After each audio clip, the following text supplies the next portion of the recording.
Hello. तो आप सभी का फिर से स्वागत है हमारे मर्क्यूरी एकेडमिक्स के यूट्यूब चैनल पे।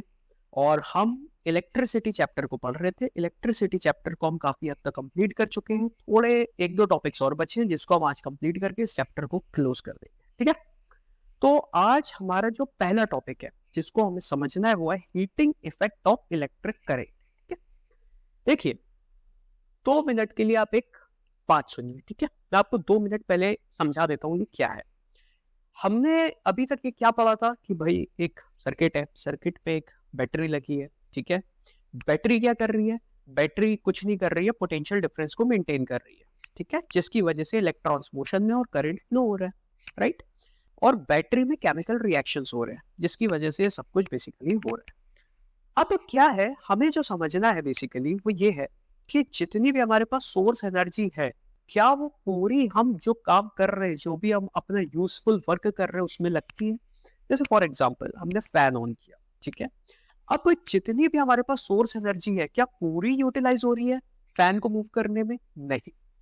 एक पोर्शन जो होता है, देखिए हमारे पास एक जो पोर्शन है वो यूज होता है यूजफुल वर्क करने में। ठीक है, लेकिन एक पोर्शन जो है वो यूज हो जाता है जो भी गैजेट हम यूज कर रहे हैं उसको हीट अप करने में, उसको गर्म करने में।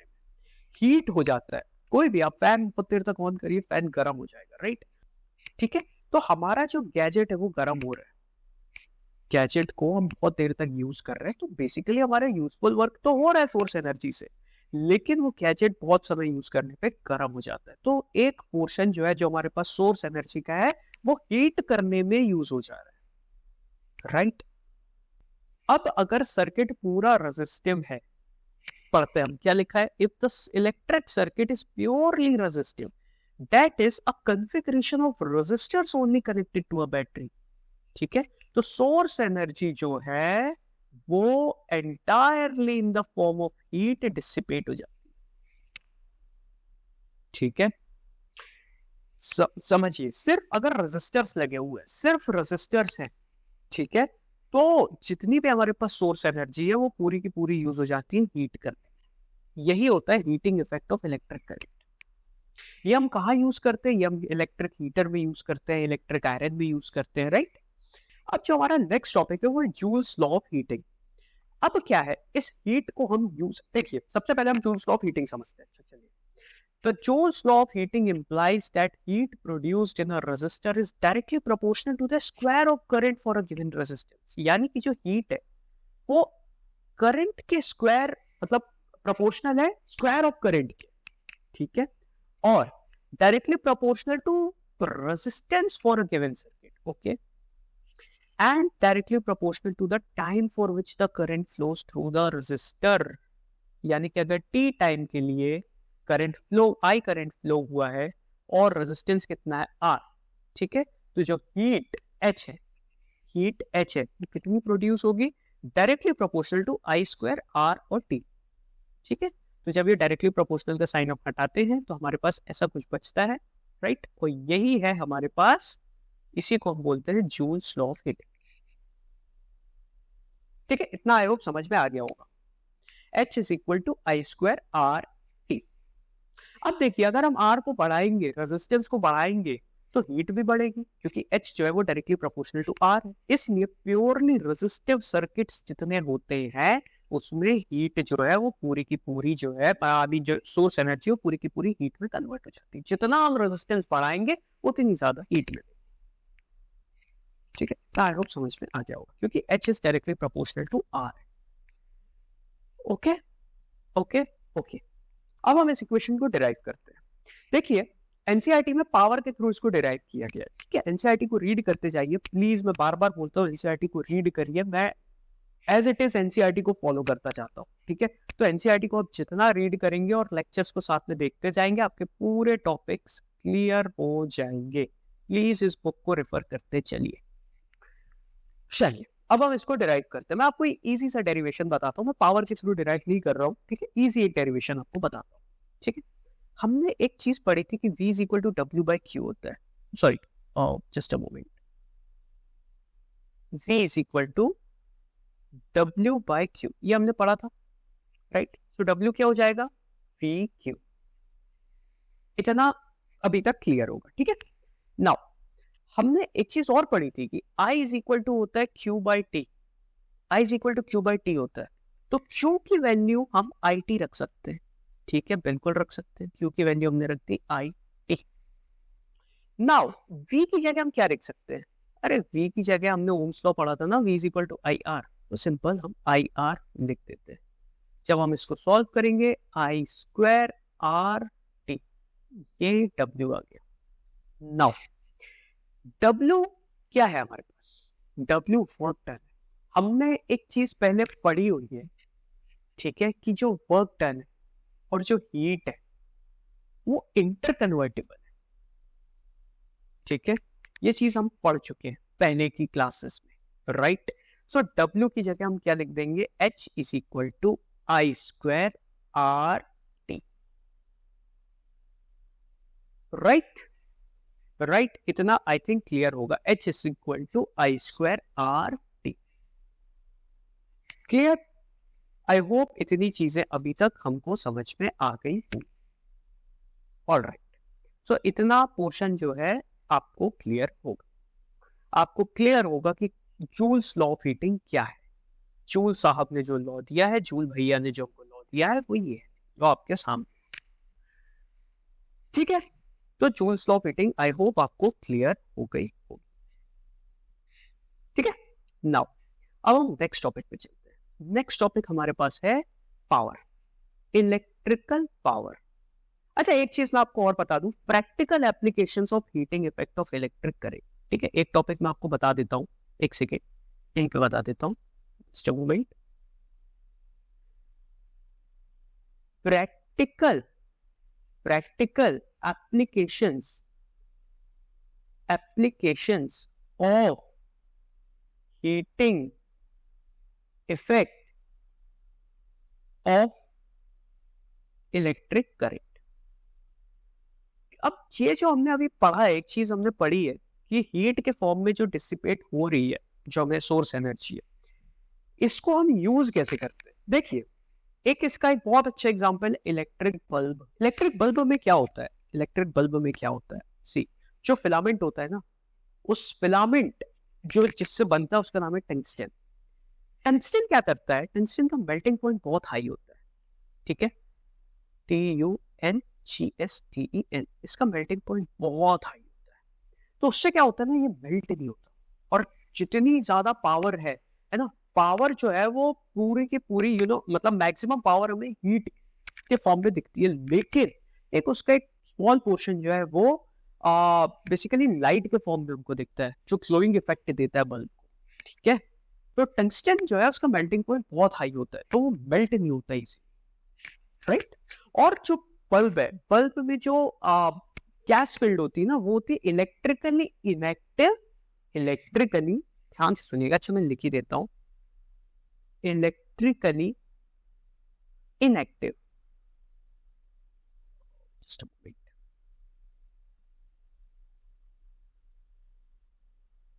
इलेक्ट्रिकली इनएक्टिव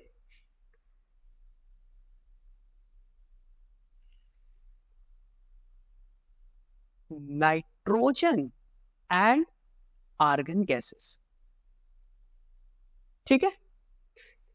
ये होता है इलेक्ट्रिक बल्ब। नाउ हम सेकेंड एप्लीकेशन अगर देखें तो होता है फ्यूज। फ्यूज जो होता है बेसिकली सर्किट में सीरीज में यूज होता है। आप क्या आपने देखा होगा फ्यूज, देखा होगा नहीं, आई डोंट नो, बट एक फ्यूज होता है। फ्यूज क्या करता है?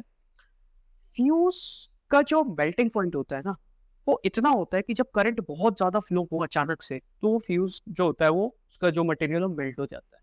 जैसे ही वो मेल्ट हुआ तो सर्किट ब्रेक डाउन हो गया, तो हमारे जो अप्लायंसेस है ना वो बच जाते हैं। अगर बहुत सारा करंट एक साथ फ्लो होगा तो अप्लायंस हो सकता है खराब हो जाए, लेकिन इलेक्ट्रिक फ्यूज क्या करता है भैया, वो बीच में आ जाता है और वो मेल्ट हो जाता है। बीच में हम उसको सीरीज में लगाते हैं, वो मेल्ट हो जाता है। जैसे ही वो मेल्ट हुआ, सर्किट टूटा तो हमारे अप्लायंसेस सेफ हो गए, क्योंकि इलेक्ट्रिक करंट का जो फ्लो है वो रुक जाता है। वो जो वायर है ना, वायर जो फ्यूज के अंदर है, जो बेसिकली जो वायर यूज होती है, वो मेल्ट हो जाती है, जिससे सर्किट जो है वो ब्रेक डाउन हो जाता है।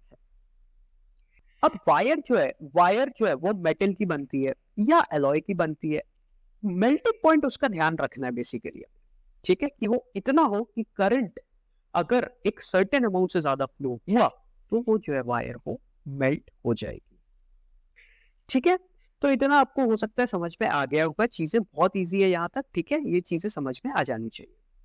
अब जो फ्यूज वायर होता है, बेसिकली जो फ्यूज वायर होता है ना, वो एक पोर्सिलेन के कार्ट्रिज में एनकेस होता है, पोर्सिलेन के कार्ट्रिज में, पोर्सिलेन, ओके, ठीक है। तो आई होप इतनी चीजें समझ में आ गई होंगी। आप एनसीईआरटी को रीड करेंगे तो और आपको चीजें क्लियर हो जाएंगी, इजी चीजें, ज्यादा टिपिकल नहीं, ठीक है। बस रीडिंग की हैबिट बढ़ाइए एनसीईआरटी को प्लीज, ठीक है। नेक्स्ट टॉपिक हम चलते हैं, वो है इलेक्ट्रिक पावर। पावर क्या था? पावर हमने पढ़ा हुआ है the rate of doing work या rate of consumption of energy is power, ये हम सब पढ़ चुके हैं, राइट। यहाँ पे क्या है इलेक्ट्रिक पावर में? क्या है इलेक्ट्रिक पावर में?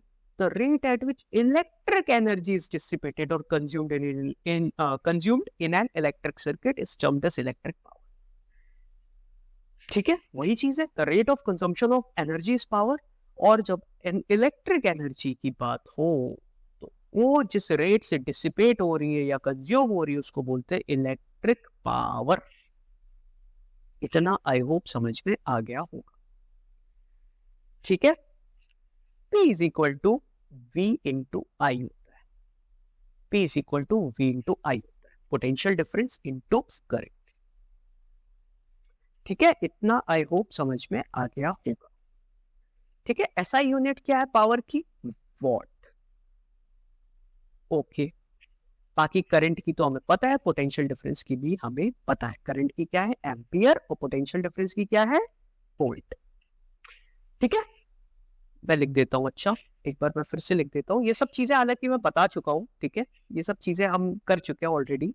तो एक बार मतलब आप पुराने लेक्चर्स को देख लीजिए, जैसे जिस सीक्वेंस में मैं पढ़ाता हूँ ना उसी सीक्वेंस में आप प्लीज लेक्चर्स को अगर कंप्लीट करते चलेंगे तो आपको चीजें क्लियर हो जाएंगी, ठीक है। नाउ इतना अभी तक समझ में आ गया होगा, ठीक है। अब 1 वॉट की क्या डेफिनेशन है? 1 वॉट पावर की क्या डेफिनेशन है? सिंपल सी बात है, 1 watt is equal to 1 volt into 1 ampere, ठीक है। यानी कि 1 VA 1 वॉट के इक्वल, यानी कि 1 एम्पियर करंट फ्लो हो, कब? जब 1 वोल्ट का पोटेंशियल डिफरेंस हो और 1 एम्पियर करंट फ्लो हो, तो जो पावर होगी ना, जो पावर कंज्यूम होगी वो होगी 1 वॉट, ठीक है। तो इतना आई थिंक समझ में आ गया होगा अभी तक, इजी चीजें, ठीक है। क्या था, मैं फिर से 1 वॉट की आपको डेफिनेशन बता देता हूं।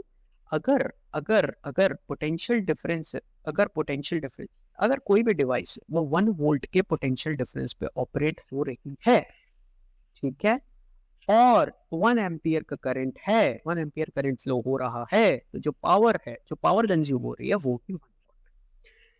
तो इतना आई होप अभी तक आपको समझ में आ गया होगा। बहुत इजी चीजें थी, छोटे छोटे से टॉपिक्स हैं, आई होप इतना अभी तक समझ में आ गया होगा। नाउ एक चीज, अच्छा मैं आपको इसका भी डेरिवेशन बता ही देता हूँ, चलिए P is equal to VI का भी डेरिवेशन बता ही देता हूँ। हमने क्या पढ़ा था? ये पढ़ा है पहले, ये पढ़ा है, the rate of doing work is power, इतना हमने पढ़ा है, ठीक है। V हमने क्या पढ़ा था? W/Q, okay. तो मैं W की जगह QV लिख देता हूँ upon T। Q upon T क्या होता है? I, ठीक है। तो P is equal to VI, ये हो गई हमारे पावर का फॉर्मूला। अब इसको और हम अपनी सिंप्लिसिटी के हिसाब से हम इसको और चेंज कर लेते हैं, जैसा हमें यूज करना है, क्वेश्चन जैसा होगा, कुछ नहीं करना है। V is equal to IR हमें पता है, ठीक है, तो हम V की जगह IR लिख देते हैं, तो ये क्या हो जाएगा? IR into I square R, ठीक है। नाउ I की जगह हम क्या लिख देते हैं? V/R, चलो लिख देते हैं, V इंटू I की जगह हम क्या लिख रहे हैं? V/R, ठीक है। देखिए इस फॉर्मूले में ही हम पुट कर रहे हैं। हमने सबसे पहले क्या पुट किया? हमने पुट किया V की जगह IR, V की जगह IR पुट किया हमने, ये फॉर्मूला, ओके, एक ही है दोनों, ठीक है। V की जगह हमने IR पुट किया तो हमको ये मिल गया, ठीक है, अब हम I की जगह क्या पुट कर रहे हैं, V बाय R, इस फॉर्मूले से I की जगह V बाय R पुट कर रहे हैं। सो पावर कितना हो जाएगा, V is equal to, sorry एक सेकेंड, यहां लिख देता हूं मैं, ठीक है, यहां लिख देता हूं, P is equal to V into I की जगह V by R। So basically P क्या हो गया हमारे पास, V स्क्वायर अपॉन R। एक फॉर्मूला ये हो गया, एक फॉर्मूला ये तो है ही, एक फॉर्मूला ये हो गया, तो तीन फॉर्मूले जैसा क्वेश्चन आएगा हम यूज करेंगे। सो इतना आई होप चीजें अभी तक क्लियर हो गई होंगी। अच्छा एक सेकेंड, यहाँ पे मैंने आपको ऐसा यूनिट नहीं बताई शायद, है ना, okay, I square R T, ठीक है, तो सेकंड है, R की ओम है, I की एम्पियर है, H की SI यूनिट है जूल, ठीक है। तो इतना आई होप अभी तक क्लियर हो गया होगा। नाउ एक छोटा सा टॉपिक और है, एक छोटा सा टॉपिक और है यार, कि हमने इसको पढ़ा हुआ है, ऑलरेडी पढ़ा हुआ है। कब पढ़ा है, लास्ट क्लास में पढ़ा है। क्या था वो ये था commercial unit of electric energy, commercial unit of electric, see what बहुत छोटी यूनिट है, वॉट बहुत छोटी यूनिट है, ठीक है। Commercial unit of electric energy हमको बेसिकली पढ़ना है। अच्छा अगर हम ध्यान से देखें तो पावर क्या है, पावर जो है, पावर क्या है, पावर जो है, एक सेकेंड मैं अच्छे से लिख देता हूं उसको, ठीक है, एक सेकेंड, या मैं एक सेकेंड पूरी इरेज कर देता हूं। चलिए पावर क्या है, पावर है जो सी एनर्जी जो है, एनर्जी अपॉन टाइम, ठीक है, rate of consumption of energy is power, ये है। तो एनर्जी क्या होगी, बेसिकली एनर्जी होगी power into time, power into time, ठीक है। सो पावर की एक यूनिट है वॉट, वॉट बहुत छोटी यूनिट है, तो हम यूज करते हैं किलो वॉट, और टाइम की सेकंड है, राइट, सेकंड है, सेकंड ऐसा यूनिट है, लेकिन सेकंड भी बहुत छोटी यूनिट है, तो हम यूज करते हैं आर, ठीक है, ओके। तो इन दोनों को अगर हम कंबाइंड करेंगे तो हमें क्या मिल गया, 1 किलोवाट आवर, और पावर इनटू टाइम जो होता है वही तो एनर्जी होती है ना। तो ये जो 1 किलोवाट आवर है यही है commercial unit of electric energy, commercial, एक second, commercial unit of electric energy, electric energy, ठीक है, क्या है 1 किलोवाट आवर, मतलब किलोवाट आवर, ये है commercial unit of electric energy. और 1 किलोवाट आवर मतलब ये देखिए मैं ऑलरेडी पढ़ा चुका हूं आपको लास्ट क्लास में, ठीक है, मतलब लास्ट 9th क्लास में, ठीक है, लेकिन एक बार मैं चलिए अच्छा फिर से बता देता हूं। ये हो गया 1000 वॉट इनटू आर, कितना है, आर 3600 सेकेंड, तो ये कितना हो जाएगा 3.6 into 10 to the power 6, right, 10 to the power 6 watt second, जिसको मैं क्या बोल दूंगा 3.6 इंटू 10 की power 6 joule, 1 kilowatt hour, right. तो हम ये यूनिट कमर्शियली यूज करते हैं इलेक्ट्रिक एनर्जी के लिए, ठीक है। इलेक्ट्रिक एनर्जी की जो कमर्शियल यूनिट है वो है, इलेक्ट्रिक एनर्जी की जो कमर्शियल यूनिट है वो है 1 किलोवाट आवर। तो इसी के साथ ये चैप्टर भी क्लोज होता है, कंप्लीट होता है, इलेक्ट्रिसिटी जो है ये कंप्लीट होता है, इलेक्ट्रिसिटी को अब हम क्लोज कर रहे हैं, ठीक है। नेक्स्ट क्लास में हम नेक्स्ट चैप्टर को उठाएंगे और उसको भी आई थिंक 2 से 3 लेक्चर लगेंगे समथिंग, और उसको भी कंप्लीट करेंगे, ठीक है। सो एनसीईआरटी को प्लीज रीड करिए, ये बुक जो है इसको रीड करते चलिए, इसको रीड करिए, एनसीईआरटी को रीड करिए, लेक्चर्स को सुनते चलिए, आपके थ्योरी हो या न्यूमेरिकल हो सारे क्वेश्चन सॉल्व होंगे, ठीक है। न्यूमेरिकल अभी हम करेंगे, ठीक है, पूरा एक बार में सिलेबस थ्योरी कंप्लीट कर दो, फिर उसके बाद न्यूमेरिकल उठाएंगे। तो आई होप चीजें समझ में आई होंगी।